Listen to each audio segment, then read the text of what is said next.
نبی کریم صلی اللہ علیہ وسلم کی رحلت کے بعد حضرت ابو بکر صدیق رضی اللہ عنہ کو خلیفہ بنایا گیا، بنے نہیں بنایا گیا، اور انہوں نے جو پہلا خطبہ ارشاد فرمایا وہ یہ تھا، فرمایا اما بعد یا ایھا الناس انی قد ولیت علیکم ولست بخیرکم، اے لوگو مجھے تمہارا خلیفہ حاکم چنا گیا ہے اور میں اپنے آپ کو تم سے بہتر نہیں سمجھتا۔ واللہ ما كنت حریصا علی الامارۃ یوما ولا لیلۃ، اللہ کی قسم میرے دل میں کبھی بھی حکومت کی طلب پیدا نہیں ہوئی، نہ دن میں نہ رات میں۔ ولا سألتها اللہ فی سر ولا علانیہ، اور نہ میں نے کبھی اللہ سے دعا کی کہ یا اللہ مجھے حکومت عطا فرما، نہ تنہائی میں نہ مجمع میں، نہ سرن نہ علانیتاً، میں نے کبھی اللہ سے مانگا نہیں، دل میں کبھی طلب نہیں ہوئی، مگر میری طلب کے بغیر مجھے حکومت دے دی گئی۔ وَلَسْتُ بِخَيْرِكُمْ، میں اپنے آپ کو تم سے بہتر نہیں سمجھتا۔ فَإِنْ أَحْسَنْتُ فَأَعِينُونِي، اب اگر میں اپنے دور حکومت دور خلافت میں اچھے کام کروں تو میرے ساتھ تم تعاون کرنا۔ وَإِنْ أَسَأْتُ فَقَوِّمُونِي، اور اگر میں غلط کام کروں تو مجھے سیدھا کر دینا، مجھے سیدھا کر دینا۔ الصدق امانہ، سچائی امانت ہے، والکذب خیانہ، اور جھوٹ بدترین درجے کی خیانت ہے۔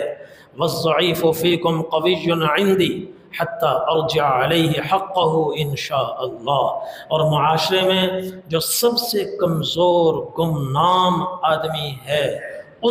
اس پر اگر کسی نے ظلم کیا، وہ مظلوم ہوا، تو وہ کمزور نہیں رہے گا، وہ سب سے طاقتور تمہیں نظر آئے گا، اس کے لیے میں ظالم سے حق لے کر اس کے سپرد کروں گا۔ والقوی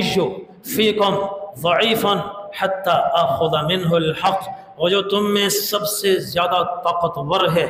اپنے خاندان کے اعتبار سے یا اختیارات کے اعتبار سے، کوئی چودھری ہو، کوئی سپہ سالار ہو، جرنیل ہو، وزیر ہو، طاقتور ہو، اگر اس نے کسی پر ظلم کیا تو معاشرے میں میرے دور حکومت میں وہ اس کو نظر آئے گا کہ وہ سب سے زیادہ کمزور ہے، اس وزیر سے، جرنیل سے، سپہ سالار سے، چودھری سے میں حق لے کر مظلوم کے سپرد کروں گا۔ مظلوم کوئی ہو طاقتور ہوگا، ظالم کتنے اونچے خاندان کا ہو وہ کمزور ہوگا، کمزور ہوگا۔ اور فرمایا کبھی جہاد ترک نہ کرنا، ولا يدع قوم الجہاد فی سبیل اللہ الا خذلهم اللہ بالذل، جب کوئی قوم جہاد چھوڑ دیتی ہے اللہ ذلت کو اس پر مسلط فرما دیتے ہیں۔ ولا تشیع الفاحشۃ فی قوم الا عمهم اللہ بالبلاء، اور جب کسی قوم میں برائی گھر کی چار دیواری سے نکل کر سڑکوں پر آ جاتی ہے، چوراہوں پر آ جاتی ہے برائی، بے حیائی، وہ معاشرہ آفتوں کی لپیٹ میں آ جاتا ہے، وباؤں کی لپیٹ میں آ جاتا ہے، طرح طرح کے اللہ کے عذاب اس معاشرے پر مسلط ہوتے ہیں کہ بے حیائی جس کے گھر کی چار دیواری سے نکل کر چوراہے پر آ جائے، گھر بے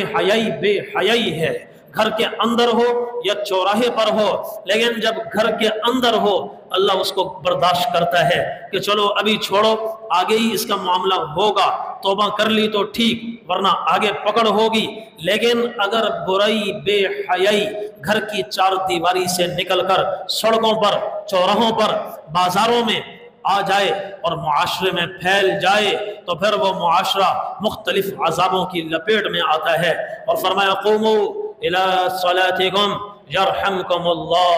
اور نماز قائم کرتے رہو، اللہ کی رحمتوں کی بارش تم پر برستی رہے گی۔ یہ حضرت ابو بکر صدیق رضی اللہ عنہ کا پہلا خطبہ تھا جو انہوں نے خلافت کے بعد